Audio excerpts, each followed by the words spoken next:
All right, so in this lesson, we are going to solve for unknowns. Solve for unknowns using something called the right triangle altitude theorem. Before we dive into this, let's talk about what an altitude is. So like this AS right here is an altitude. It has to do with how, altitude. It has to do with how tall your triangle is when it's like sitting down. So I'll put it like tallness. All right. So basically we have three triangles here like that we can make with this altitude. So we have, let's draw this smaller one. So this can be ASE. ASE. Then we have this medium one right here. So I guess I can draw a different color. This medium one, but be careful. Remember, it's like kind of tipped over, right? So that's A right here, SY. And then we have the very largest right triangle. So let's see, let's do this one in green, I guess. So here's my largest right triangle. Remember, these are all right triangles. Okay, so this green one is this largest one. So A is right here. And then we have, well, I can make that a little better. A is right here. Shorter end is E. Oh, I don't know why I put that there. A is here. After all that fighting with it, shorter end is E. And then Y is up there. So this only works for right triangles, right triangle, right triangle, right triangle altitude theorem. So each of these triangles is actually similar or proportional to one another. So let's go ahead and see what we can do with this. So what is the value of x? So x is right here. So what I like to do is draw my triangles. Which color did I start off with over here? Blue, yellow, green. So blue. So I'm going to go like this. This is my smallest one. So D is up here, F, and then E. And then I have my medium one right here. So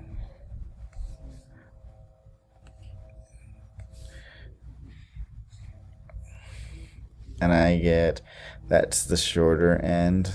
So F is in the middle. And then the shorter end would be over there.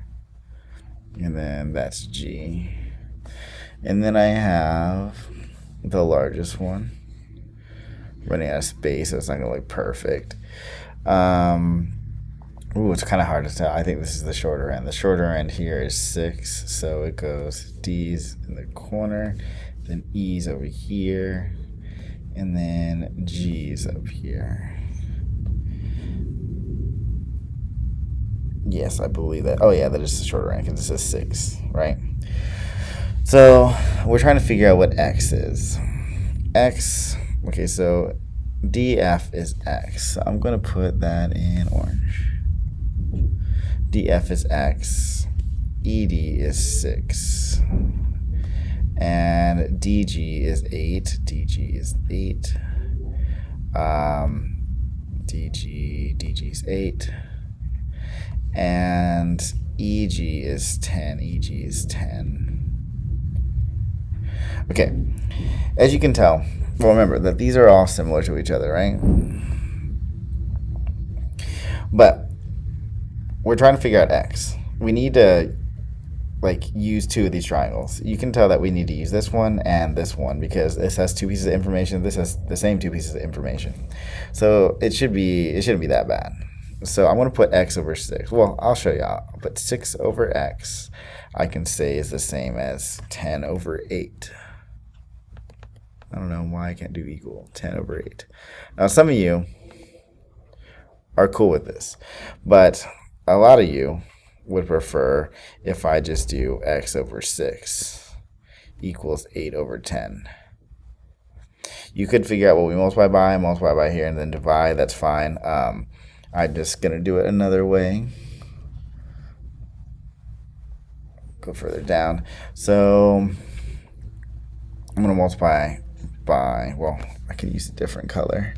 Multiply by 6, and that goes away. So I end up with, or I should keep that and go like that. There we go. And then I get x equals 48 over 10. So x equals 4.8. And that's it. The hardest part is deciphering these triangles, like out of the diagram or out of the bigger triangle. So what are the values of x and y? So let's go ahead and do the same thing. So I'll draw 3 triangles. The small one is t. Well, I'll put this here. So v is here, t is here, 4 is here. Well, I'll do that in a second. And s is here. And then 4 goes down here, x goes right here. Okay? And this is similar to this larger one right here. So right angle is v. And then the short is 7. I mean, it's S for 7, right? And then this one's R. And right here, there's nothing. Right here, RS is Y. And that's all I have. Yeah. Which is similar to the largest one. I can do that a tiny bit better. Tiny bit. I didn't say a whole lot. I don't even know if this is better, to be honest. So that's S right there. And short is T, and then that's R. Okay, so this ST is X. This is Y. And this is 20.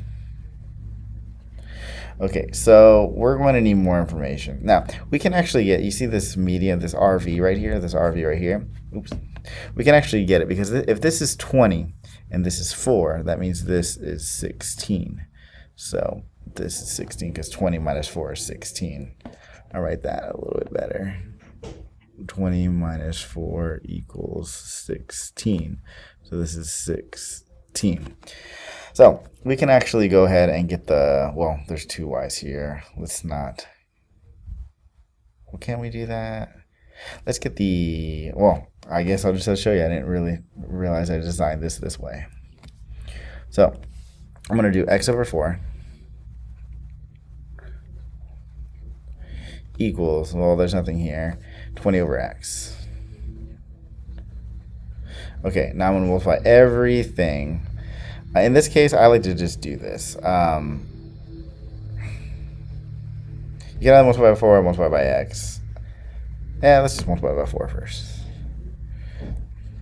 So I get x, well, that goes away, equals 80 over x, right?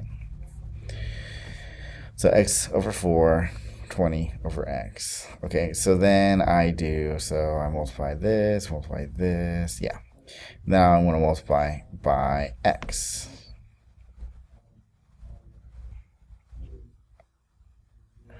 And I end up with x squared equals 80. Now I have to take the square root of 80. So x is approximately, let's see if I have my device on me. So it should be below 9. So 8.9, let's see. So square root of 80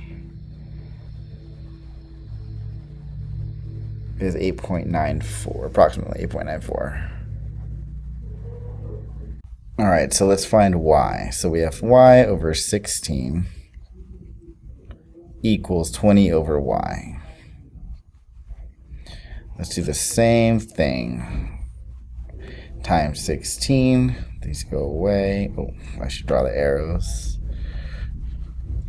So I get y equals 16 times 20 is 320 over y, because remember that's 16 times that, yeah. And then I multiply everything by y.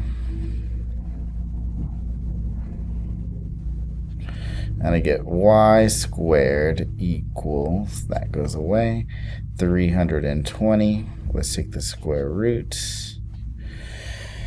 And we get, let's see, approximately 17.89. Y is approximately, I can do that a little bit better, 17.89.